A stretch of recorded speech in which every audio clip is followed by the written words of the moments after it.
Le Centre local de développement des jardins de Napierville, à travers son pôle d'excellence en lutte intégrée, est fier de vous présenter les visages de la lutte intégrée.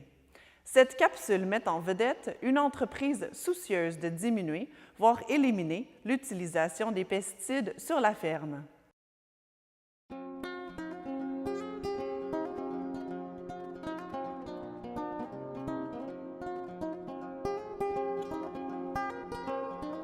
Bien, ici, vous êtes au potager Montrouge, Halte Gourmande. C'est un site qui est dédié exclusivement à l'autocueillette des fruits et des légumes. On commence avec les fraises jusqu'à l'autocueillette de citrouilles, un incontournable en passant par le maïs sucré, cornichons, tomates, ainsi que la pomme. On ne peut pas se cacher, un autre incontournable des Québécois. Écoutez, la lutte intégrée est partie prenante de la philosophie de l'entreprise. Tout au long de la saison, on se remet en question. Est-ce qu'on pourrait enlever, exemple, un produit chimique qu'on met au champ pour le remplacer par une alternative? Depuis le milieu des années 90, qu'on fait partie d'un club en agro-environnement. C'est la base de notre entreprise ici, d'avoir un accompagnement agronomique. Le rôle d'un conseiller agricole chez une entreprise comme Potager Montrouge, c'est de les accompagner durant la saison de croissance, de faire le suivi des cultures, de surveiller les maladies, les insectes, et puis de faire différentes recommandations par rapport à ce qui est observé. 100% de mes clients font affaire au club pour avoir le dépistage. Donc, c'est vraiment la première étape de la lutte intégrée. Donc, déjà sont intéressés à ne pas utiliser le calendrier de traitement. À chaque semaine, on va passer pour voir l'état des cultures et puis on n'interviendra pas selon des calendriers de traitement. On va s'assurer que la maladie ou que la problématique est vraiment là avant d'intervenir. Il n'y a pas d'arrosage qui sont faits à la ferme sans que les seuils soient atteints. On accepte un certain minimum de dégâts qui n'est pas négligeable non plus, que même si tu arroses, tu pourrais quand même avoir, parce que si tu as mal ciblé ton arrosage, tu ne seras pas plus gagnant puis tu vas payer 2 arrosages. On fait beaucoup de plasticulture au potager. On fait la production de courges sur un paillis de seigle. On met des engrais verts entre les rangs pour éliminer l'application d'herbicides. Il y a 0 herbicide dans nos champs de tomates.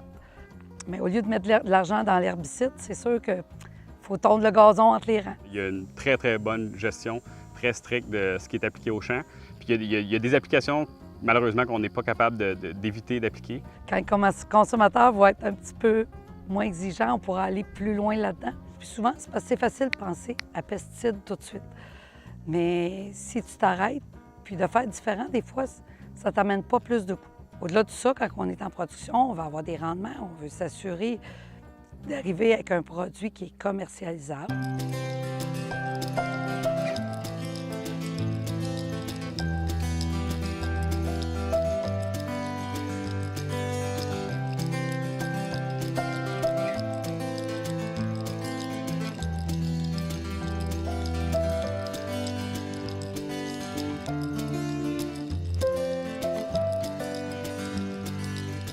Aussitôt qu'on est capable de dire qu'on fait un bon effort pour réduire l'utilisation puis qu'on utilise la lutte intégrée, c'est certain que c'est apprécié. Ça peut donner une valeur ajoutée à l'entreprise dans le sens où les producteurs vont apprécier réduire l'application des pesticides, mais s'ils sont capables de le mentionner aux consommateurs, c'est un plus-value pour eux. On ne se cachera pas, même s'il y a des alternatives durables, puis que les gens n'en veulent pas de pesticides, ils veulent quand même un produit frais de qualité. Puis nous, bien, ça nous met moins de pression à devoir avoir tout le temps une qualité maximum puis laisser des produits au champ. Avant d'être producteur, on est aussi consommateur. Ça, il ne faut pas l'oublier. On est les premiers à y manger, puis on est fiers d'y manger puis d'arriver à avoir un produit qui a une bonne innocuité puis une salubrité au maximum. Puis ça, c'est pas en mettant des pesticides que ça se fait. C'est en faisant de la lutte intégrée que ça s'est fait ici. Puis on invite les citoyens à nous adopter comme producteurs agricoles, puis à descendre en campagne, puis à venir cueillir leurs légumes, les acheter cueillis, puis on peut même vous les transformer.